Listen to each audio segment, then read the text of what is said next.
आप सभी को भारतीय नव संवत्सर की हृदय से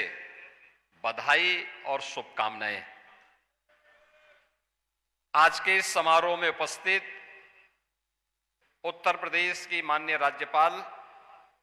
आदरणीय श्रीमती आनंदीबेन पटेल जी, अत्यंत आध्यात्मिक विदुषी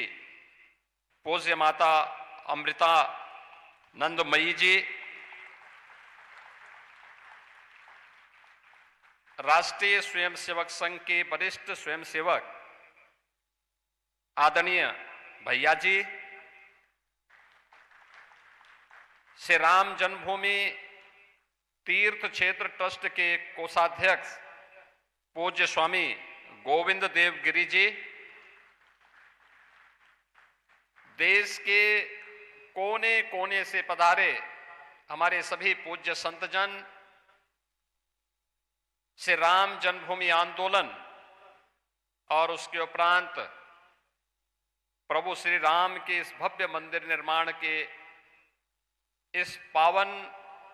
अभियान के साथ जुड़े हुए सभी हमारे राम भक्तगण, उपस्थित बहनों और भाइयों, आज भारतीय नव संवत्सर का प्रथम तिथि और श्री राम जन्मभूमि के परिपूर्ण होने के उपलक्ष्य में श्री राम यंत्र की स्थापना के कार्यक्रम में आदरणीय राष्ट्रपति जी का सानिध्य प्राप्त हो रहा है। आप सभी आध्यात्मिक विभूतियों का सानिध्य यहां प्राप्त हो रहा है। मैं इस अवसर पर आदरणीय राष्ट्रपति जी का, पूजनीय अम्मा जी का, प्रदेश की माननीय राज्यपाल जी का और आप सभी पूज्य संतों का, सभी विभूतियों का मैं उत्तर प्रदेश सरकार और उत्तर प्रदेश के नागरिकों की ओर से हृदय से स्वागत और अभिनंदन करता हूं।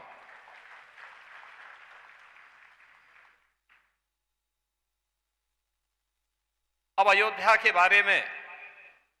ये बातें हम कह सकते हैं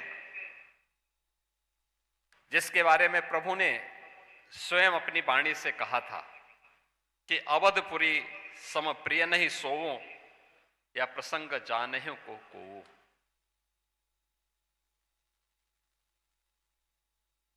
जन्म भूमि मम पुरी सहावनी,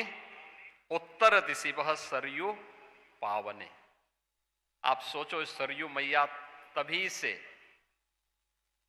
इस पवित्र अयोध्या धाम को पवित्र करते हुए अपने निर्मल जल से इस पूरे क्षेत्र को आलोकित करती है। और आज सचमुच आदरणीय प्रधानमंत्री जी के यशस्वी मार्गदर्शन और नेतृत्व में श्री राम जन्मभूमि मंदिर निर्माण के लिए भूमि पूजन का कार्यक्रम हो, श्री रामलला के प्राण प्रतिष्ठा का कार्यक्रम रहा हो, श्री राम जन्मभूमि में राम दरबार के विग्रह की, पवित्र विग्रह की स्थापना का कार्यक्रम रहा हो, या फिर श्री राम जन्मभूमि में मंदिर निर्माण के कार्य के पूर्ण होने के उपलक्ष्य में ध्वजा आरोहण के कार्यक्रम और आज परिपूर्ण होने के उपलक्ष्य में श्री राम मंदिर में श्री राम यंत्र की स्थापना का एक कार्यक्रम हर सनातन धर्मावलंबी को और हर सच्चे भारतीय को यह आनंद से विभोर कर देता है। यही तो भारत की आस्था है, जिस आस्था को पहले अंधविश्वास कह करके अपमानित किया गया था। या अपमानित करने वाले वही लोग हैं जो उत्तर प्रदेश या देश की सत्ता में रहते थे। अपनी सत्ता को बचाने के लिए वे नोएडा नहीं जाते थे। वह उनके लिए अंधविश्वास और रूढ़िवादी नहीं था, लेकिन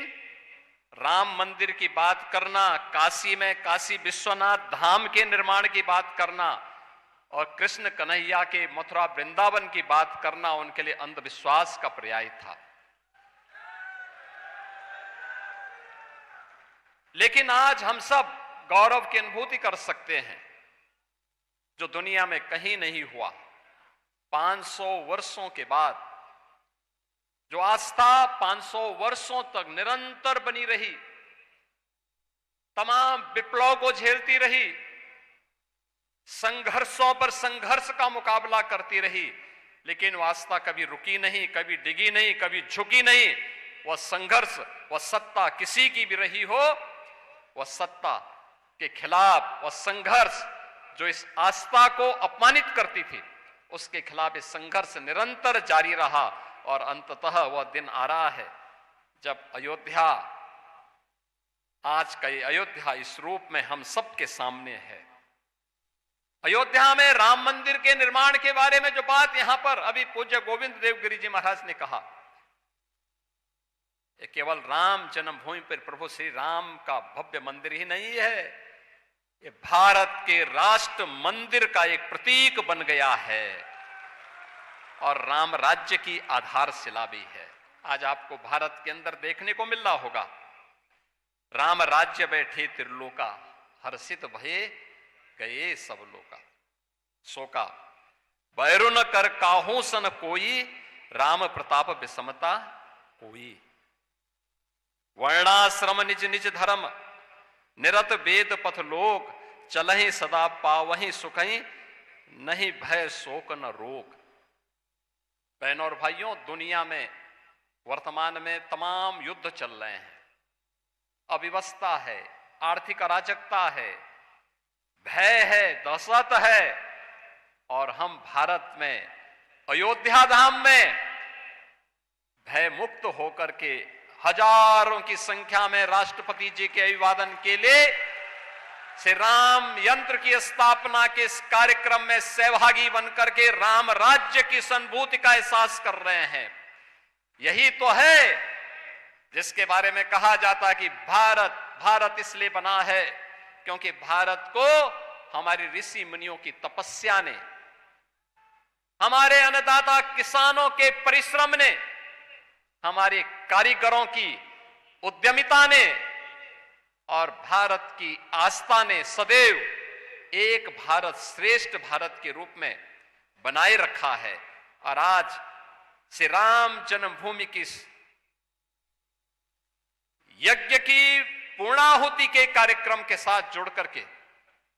न केवल आप, न केवल हम, न केवल उत्तर प्रदेश वासी, बल्कि देश और दुनिया में जहां कहीं भी सनातन धर्मावलंबी है, उन सब के मन में आनंद की अत्यंत अनुभूति हो रही होगी। हर व्यक्ति इच्छुक है, क्योंकि हम लोग तो यहाँ की व्यवस्था के साथ, ट्रस्ट के साथ और यहाँ के प्रशासन के साथ जब बराबर संवाद बनाते हैं, पूछते हैं, निरंतर व्यवस्था के बारे में पूछते हैं। आपने देखा होगा उत्तर प्रदेश के अंदर गत वर्ष 2025 में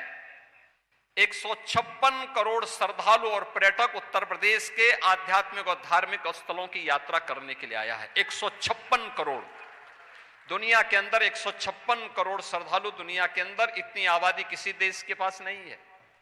जितने हमारे यहाँ उत्तर प्रदेश में श्री राम जन्मभूमि में, काशी विश्वनाथ धाम में, प्रयागराज महाकुंभ में, मथुरा वृंदावन में दर्शन करने के लिए लोग आए हैं।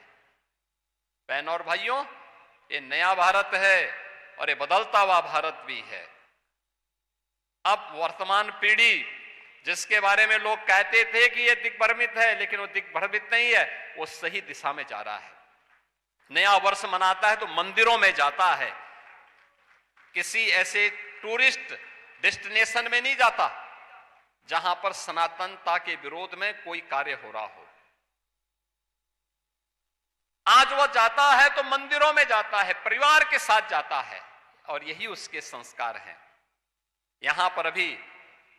पूजनीय अम्मा जी ने जो बात यहां पर कही है, वह अक्सरशः आज नए भारत में देखने को मिल रही है। मैं इस अवसर पर आदरणीय राष्ट्रपति जी का, पूजनीय माता जी का, आदरणीय राज्यपाल महोदय का और आदरणीय भैया जी का, आप सभी पूज्य संतों का, सभी राम भक्तों का और राम मंदिर निर्माण के इस यज्ञ में जिन भी कारीगरों ने, जिन भी श्रमिकों ने अपना अपना योगदान किया है, उन सब का मैं एक बार फिर से हृदय से अभिनंदन करता हूं। उन सब को मैं हृदय से कोटि कोटि नमन करता हूं। इस पूरे आंदोलन के दौरान जिन पूज्य संतों ने, जिन राम भक्तों ने अपने आप को बलिदान किया, अपनी आहुति दी, श्रद्धेय अशोक सिंघल जी जिनके नेतृत्व में ये पूरा आंदोलन एकजुट होकर के सम विषम परिस्थितियों का सामना करता रहा, इन सब की स्मृतियों को भी नमन करते हुए अपनी वाणी को यहीं पे विराम देता हूं। जय जय श्री राम।